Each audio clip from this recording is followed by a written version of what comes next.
ಕೈ ಹಿಡಿದು ಬಂದಾರೋ ಪೊರಕೆ ಈ ದೇಶದ ಕೊಳೆ ತೊಳೆಯೋಕೆ.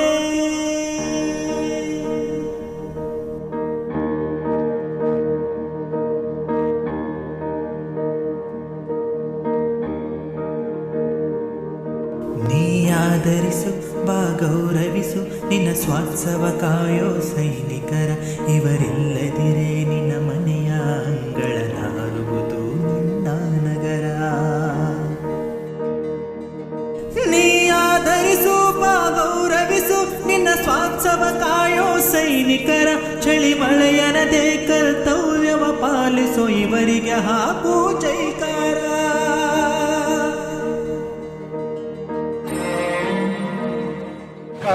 ಇದನ್ನು ತಾಲೂಕು ಕಾನೂನು ಸೇವಾ ಸಮಿತಿ ವಕೀಲರ ಸಂಘ ಇವುಗಳ ಸಂಯುಕ್ತ ಆಶ್ರಯದಲ್ಲಿ ರಾಷ್ಟ್ರೀಯ ಸ್ವಚ್ಛತಾ ದಿನಾಚರಣೆಯನ್ನು ಮಹಾತ್ಮ ಗಾಂಧೀಜಿಯವರ ಹುತಾತ್ಮ ದಿನದ ಅಂಗವಾಗಿ ನಾವು ಆಚರಿಸ್ತಾ ಇದ್ದೀವಿ. ಸ್ವಚ್ಛತೆ ಅನ್ನೋದು ನಮ್ಮ ನರನಾಡಿಗಳಲ್ಲಿರಬೇಕು. ಅಂದರೆ ನಮ್ಮ ಓಣಿ, ನಮ್ಮ ವಠಾರ, ನಮ್ಮ ಗಲ್ಲಿ, ನಗರ, ಹಳ್ಳಿ, ಹೀಗೆ ಪ್ರತಿಯೊಂದು ನಾವು ಸ್ವಚ್ಛತೆಯ ಬಗ್ಗೆ ಒಂದು ಜಾಗೃತಿಯನ್ನು ಮೂಡಿಸೋದಷ್ಟೇ ಅಲ್ಲದೆ ಸ್ವಚ್ಛತಾ ಕಾರ್ಯಕ್ರಮಗಳನ್ನು ಕೂಡ ನಾವು ಇದನ್ನು ದಿನನಿತ್ಯ ಮಾಡಿದರೆ ತಪ್ಪಾಗಲಿಕ್ಕಿಲ್ಲ. ಯಾಕೆಂದರೆ ನಾವು ವಿದೇಶಗಳಿಗೆ ಹೋಲಿಕೆ ಮಾಡಿ ನೋಡಿದರೆ ನಮ್ಮಲ್ಲಿ ಸ್ವಚ್ಛತೆ ಅನ್ನೋದು ಒಂದು ಮರೀಚಿಕೆ, ಮುಂದೆ ಅದು ಕೇವಲ ಹೆಸರಿಗೆ ಮಾತ್ರ ಕಾರ್ಯಕ್ರಮಗಳಾಗ್ತವೆ. ಆದರೆ ಈ ಸ್ವಚ್ಛತೆ ಬಗ್ಗೆ ನಮ್ಮಲ್ಲಿ ಒಂದು ಪರಿಕಲ್ಪನೆ ಇಲ್ಲ ಅಂದರೆ ತಪ್ಪಾಗಲಿಕ್ಕಿಲ್ಲ.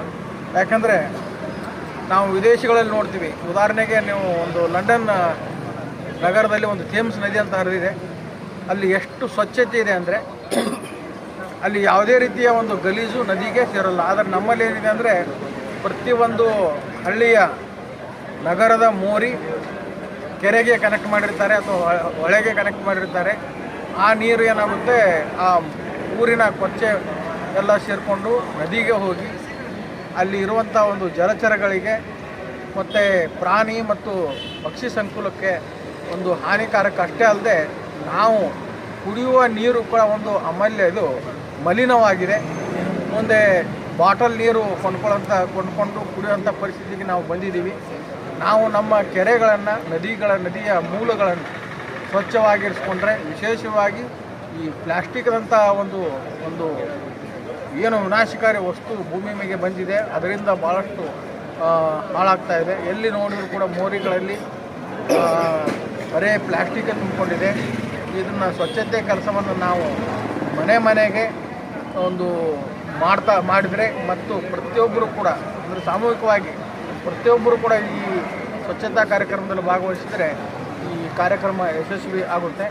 ಅದಕ್ಕೆ ಇದು ಒಂದು ಸಾಂಕೇತಿಕವಾಗಿ ಆಗಬಾರ್ದು. ಇದನ್ನು ದಿನನಿತ್ಯ ಪ್ರತಿಯೊಬ್ಬರು ಕೂಡ ತಮ್ಮ ಓಣಿಗಳನ್ನು ಕ್ಲೀನ್ ಮಾಡ್ಕೊಂಡ್ಬಿಟ್ರು ನಾವು ದೇಶ ಸ್ವಚ್ಛ ಆಗುತ್ತೆ. ಅಲ್ಲಲ್ಲಿ ಮುನ್ಸಿಪಾಲ್ಟಿಯವರು ದಿನಾಲೂ ವೆಹಿಕಲ್ಗಳನ್ನು ತೊಗೊಂಡ್ಬರ್ತಾರೆ. ಅಷ್ಟಾದರೂ ಕೂಡ ಏನಾಗುತ್ತೆ, ಈ ಕೆಲವೊಂದು ಅಂಗಡಿ ಮುಗ್ಗಟ್ಟಿನವರು, ಹೋಟೆಲ್ನವರು ಸಾರ್ವಜನಿಕ ಸ್ಥಳಗಳಲ್ಲಿ ವಿಶೇಷವಾಗಿ ಈ ನಾನು ಬೆಂಗಳೂರು ಸಿಟಿಯಲ್ಲಿ ನೋಡಿದಂಥದ್ದು ಗಾರ್ಬೇಜ್ ಪ್ಲೇಸ್ ಅಂದರೆ ಟ್ರಾನ್ಸ್ಫಾರ್ಮರು, ಆ ಸ್ಥಳದಲ್ಲಿ ಎಲ್ಲ ತಂದು ಹಾಕೋದು. ಹೀಗಾಗಿಬಿಟ್ಟು ಅದಕ್ಕೆ ಸರ್ಕಾರದವರು ಕೂಡ ಹೆಚ್ಚಿನ ದಂಡವನ್ನು ವಿಧಿಸಬೇಕು. ಆ ಥರ ಅದು ಮತ್ತು ಅಂಥ ಯಾರು ಗಲೀಜಾಗಿ ಮಾಡ್ತಾರೆ ಹೋಟೆಲ್ನವರು, ಮುಂದೆ ಅಂಗಡಿಯವರು, ಅಂಥವ್ರ ಲೈಸೆನ್ಸ್ಗಳನ್ನ ಒಂದು ಕೆಲಸ ರದ್ದು ಮಾಡೋಂಥ ಒಂದು ಕ್ರಮವನ್ನು ತೆಗೆದುಕೊಳ್ಬೇಕು. ಯಾಕಂದರೆ ನಾಳೆ ಇದೇ ರೀತಿ ನಾವು ಒಂದು ನಮ್ಮ ಪರಿಸರವನ್ನು ಹಾಳು ಮಾಡ್ಕೊಂಡ್ಬಿಟ್ರೆ, ಒಂದು ಈಗ ಬಾಟಲಲ್ಲಿ ಕುಡ್ತಾ ಇದ್ದೀವಿ, ನಾಳೆ ಒಂದು ಟ್ಯೂಬ್ಗಳಲ್ಲಿ ಒಂದು ನೀರು ಕುಡಿಯುವಂಥ ಒಂದು ಪರಿಸ್ಥಿತಿ ಬರುತ್ತೆ. ಯಾಕಂದರೆ ನಾವು ಪರಿಸರ ನಮಗೆಲ್ಲವನ್ನು ಕೊಟ್ಟಿದೆ, ನಾವು ಅದನ್ನು ಕಾಯ್ಕೊಂಡು ಹೋಗೋದು ಭಾಳ ಮುಖ್ಯ. ಈ ನಿಟ್ಟಿನಲ್ಲಿ ನಾವೆಲ್ಲರೂ ಕೂಡ ಒಗ್ಗಟ್ಟಾಗಿ ಒಂದು ಶ್ರಮಿಸೋಣ, ಮತ್ತು ಪರಿಸರವನ್ನು ಉಳಿಸೋಣ ಅಂತ ನಾನು ಈ ಸಂದರ್ಭದಲ್ಲಿ ಹೇಳ್ತೇನೆ. ಪ್ರತಿ ಗಲ್ಲಿ, ವಿಲೇಜು, ಹೋಬಳಿ ಮಟ್ಟ, ತಾಲೂಕು ಮಟ್ಟ, ಜಿಲ್ಲಾ ಮಟ್ಟ, ರಾಜ್ಯ ಮಟ್ಟ, ರಾಷ್ಟ್ರ ಮಟ್ಟಕ್ಕೆ ಇದನ್ನು ತಗೊಂಡೋಗ್ಬೇಕು. ಬರೀ ನಾವು ಕಸವನ್ನೆಲ್ಲ ಗುಡಿಸಿ ಸ್ವಚ್ಛ ಮಾಡೋದ್ರಿಂದ ನಮ್ಮ ದೇಶ ಒಳ್ಳೆಯ ಅಭಿವೃದ್ಧಿ ಆಗೋದು ಖಂಡಿತ ಇಲ್ಲ. ಕಾರಣ ಏನು ಅಂತಂದರೆ ಸರ್ಕಾರದ ಪ್ರತಿಯೊಂದು ಇಲಾಖೆಯಲ್ಲೂ ಸಹ ಭ್ರಷ್ಟಾಚಾರ ತುಂಬ ತುಳುಕ್ತಾ ಇದೆ. ಯಾರಾದರೂ ಒಬ್ಬ ಬಡ ರೈತ ಆಗಲಿ, ಕೂಲಿ ಕಾರ್ಮಿಕ ಆಗಲಿ, ಆ ಒಂದು ಅವರ ಕೆಲಸಗಳಿಗೆ ಸರ್ಕಾರದ ಕಚೇರಿಗಳಿಗೆ ಹೋದಾಗ ಪ್ರತಿಯೊಬ್ಬರು ಆ ದುಡ್ಡನ್ನು ಎಕ್ಸ್ಪೆಕ್ಟ್ ಮಾಡ್ತಾರೆ, ಲಂಚವನ್ನು ಕೇಳ್ತಾರೆ. ತುಂಬ ಕಷ್ಟ ಆಗಿದೆ. ಜನಸಾಮಾನ್ಯರ ಒಂದು ಬದುಕು ತುಂಬ ಶೋಷನೀಯವಾಗಿದೆ ಸಮಾಜದಲ್ಲಿ. ಹಾಗಾಗಿ ಸರ್ಕಾರ ಕೂಡ ಲೋಕಾಯುಕ್ತನ ಮಾಡಿದ್ದಾರೆ, ಬೇರೆ ಬೇರೆ ಡಿಪಾರ್ಟ್ಮೆಂಟ್ಗಳು, ACB ಅದು ಇದು ಎಲ್ಲ ಇದೆ. ಆದರೂ ಸಹ ಈ ಸರ್ಕಾರದ ಅಧಿಕಾರಿಗಳು ಅಲ್ಲಿ ಕೆಲಸ ಮಾಡ್ತಕ್ಕಂಥವ್ರು ತುಂಬಾ ಕಷ್ಟ ಕೊಡ್ತಾ ಇದ್ದಾರೆ ಜನಕ್ಕೆ. ಫಸ್ಟು ಅದು ನಿರ್ಮೂಲನೆ ಆಗಬೇಕು. ಅದು ನಿರ್ಮೂಲನೆ ಆದ್ರೇ ದೇಶದಲ್ಲಿ ಒಂದು ಪಾವರ್ಟಿ ಸಹ ಅದನ್ನು ನಿರ್ಮೂಲನೆ ಆಗುತ್ತೆ. ಈ ಒಂದು ಕಾರಣದಿಂದ ದೇಶದಲ್ಲಿ ಫಸ್ಟು ಲಂಚಾವತಾರ, ಈ ಭ್ರಷ್ಟಾತನ ಇದೆಲ್ಲ ನಿರ್ಮೂಲನೆ ಆಗಬೇಕು ಅಂತೇಳಿ ಈ ಸಂದರ್ಭದಲ್ಲಿ ಹೇಳೋಕ್ಕೆ ಇಷ್ಟಪಡ್ತಾ ಇದ್ದೀನಿ. It is a place where throughout India we have to clean it first.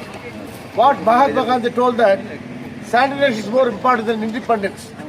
So we have to sanitize ourselves. Not only cleaning is sanitize, even for everything, even for corruption or favoritism or nepotism or anything for that matter, we should be cleaned it first. Secondly, I would like to say, before it to be commenced our program, it is the significant moment. We have to think about our greatest father of nation, Mahatma Gandhi ji. He has been brutally assassinated by a cantankerous fellow, and we have to mourn for a moment. I request everybody to keep 2 minutes more.